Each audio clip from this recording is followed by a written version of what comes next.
Moltes de en que al Futebol Clube Barcelona va malamente, pero cal recordar el partito del Celta.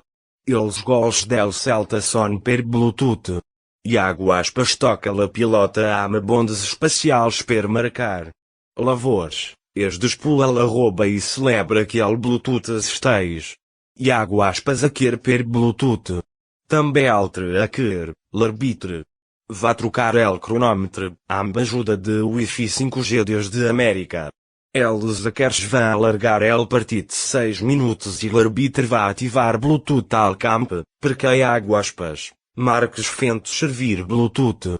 Ter Stegen, no va captar el Bluetooth, perquè és burro.